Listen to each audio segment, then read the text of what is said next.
তো বন্ধুসকল ইণ্টাৰনেটত বহুত ৱেবছাইট আছে আৰু ইউটিউবত বহুত ভিডিঅ'সমূহ আছে যে এই ভিডিঅ'সমূহ এনেকৈ বুজায় যে মোবাইল নম্বৰটো দি সেই মোবাইল নম্বৰটো একজেক্ট লোকেশ্যনটো আপুনি গম পাই যাব। সেই কথা কিমান সঁচা যদি জানিব বিচাৰে যে ভিডিঅ'টো সম্পূৰ্ণকৈ চাই দিব।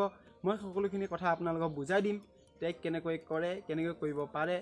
তো মোৰ ভিডিঅ' যদি আপোনালোকে চাই আছে টেকনিকেল বলক ভিডিঅ'টো আৰম্ভ কৰি দিওঁ। তো বন্ধুসকল ইউটিউবত বহুত ধৰণৰ ভিডিঅ' আছে, সেই ভিডিঅ'বিলাকত এনেকৈ বুজায় যে মোবাইল নম্বৰটো দি একজেক্ট লোকেশ্যন গম পাই যাব। কিন্তু যিমানবিলাক ভিডিঅ' আছে সকলোবোৰ মিছা। কোনো এপ্লিকেশ্যন বা কোনো এটা ৱেবছাইটৰ সহায়ত লোকেশ্যন ট্ৰেক কৰিবৰ কাৰণে নোৱাৰি, এইটো সম্ভৱ নহয়। কিন্তু এটা প্ৰশ্ন হয় মোবাইল নম্বৰ সহায়ত লোকেশ্যন ট্ৰেক কৰিব পাৰিনে? তো নিশ্চয় পাৰি। আপোনালোকে পুলিচে বা চাইবাৰ এক্সপাৰ্টবিলাকে এনেকৈ কাম কৰে। এনে কাম কৰিবৰ বাবে বিশেষ ধৰণৰ ছফ্টৱেৰ লাগিব আৰু যিমানবিলাক ভাৰতবৰ্ষত টেলিকম অপাৰেটৰ আছে তেওঁলোকৰ সহায় লাগিব। আপুনি যদি এই কামটো কৰিব বিচাৰে ভাৰতবৰ্ষত যিমানবিলাক টেলিকম অপাৰেটৰ আছে ভোডাফোন, জিঅ', এয়াৰটেল, আইডিয়া তেওঁলোকৰ BTS ID আপোনালোকে জানিব লাগিব, তেতিয়াহে আপুনি এই কামটো কৰিব পাৰিব। নাইবা আপুনি পুলিচ নাইবা আপুনি এজন ডাঙৰ হেকাৰ সহায়তে এই কামটো কৰিব পাৰিব। আৰু হেকাৰবিলাকে এইবিলাক কথা বহুত জানে, নেটৱৰ্ক অপাৰেটিং চিষ্টেমৰ বিষয়ে হেকাৰবিলাকে বহুত জানে। সেইকাৰণে হেকাৰ আৰু পুলিচে এই কামটো কৰিব পাৰিব।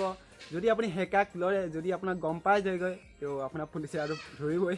চাওক যদি আপুনি এই কামটো কৰিবৰ কাৰণে হেকাৰক দিয়ে কেতিয়াও আপোনাক কৰি নিদিয়ে, কাৰণ এটা মোবাইল সাধাৰণমীয়া মোবাইল লোকেশ্যনটোৰ লগত তেওঁ যিবিলাক কাম কৰিব অকণমান কষ্ট হৈ পৰে। সেইবাবে এইটো কামটো কৰা পচিবল নহয়, লোকেশ্যনটো ট্ৰেক কৰাটো।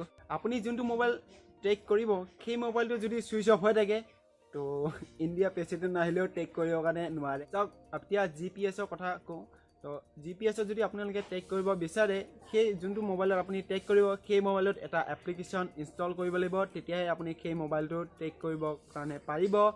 চাওক এই কামটো আপুনি নিজৰ ঘৰত নাইবা আপোনালোকৰ বন্ধুৰ মাজত এই কামটো কৰিবৰ কাৰণে পাৰিব। যদি এই কামটো যদি আপুনি বেলেগ মানুহৰ ঠাইত কৰে, বেলেগৰ মানুহৰ লগত কৰে, যদি পুলিচে আপোনাক ধৰে তো পিছলৈ গম পাইছে নহয় পুলিচে কি কৰিব। পুলিচে এনেকুৱাকৈ মাৰিব পিছদিনা আপুনি হাঁহিবৰ কাৰণে নোৱাৰিব এই কামটো যদি।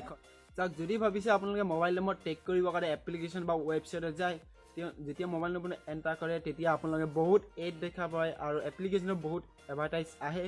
তেওঁলোকে এনেকৈয়ে পইচাবিলাক কামাই আছে। আৰু আপোনালোকক মই এটা কৈ দিওঁ যে কোনো ৱেবছাইট আৰু এপ্লিকেশ্যনৰ সহায়ত মোবাইল নম্বৰ ট্ৰেক কৰিব পৰা নাযায়, এইটো পচিবল নহয়। আই হোপ আপোনালোকে এই ভিডিঅ'টো বুজিলে চাগে মোবাইল নম্বৰ কেনেকৈ ট্ৰেক কৰিব পৰা যায়। বন্ধুসকল আপোনালোকৰ ভিডিঅ'টো কেনেকুৱা লাগিলে জনাব কমেণ্ট কৰি পেলাই। যদি আপোনাক কিবা সুধিবলগীয়া থাকিলে তলত কমেণ্ট বক্সত সুধি দিব। যদি ভিডিঅ' লাইক কৰে লাইক কৰি দিব আৰু লগতে চেনেলটো ছাবস্ক্ৰাইব কৰিবৰ কাৰণে নাপাহৰিব। মই কাৰণ এনেকুৱা ইণ্টাৰেষ্টিং ভিডিঅ' সদায় আনি থাকোঁ।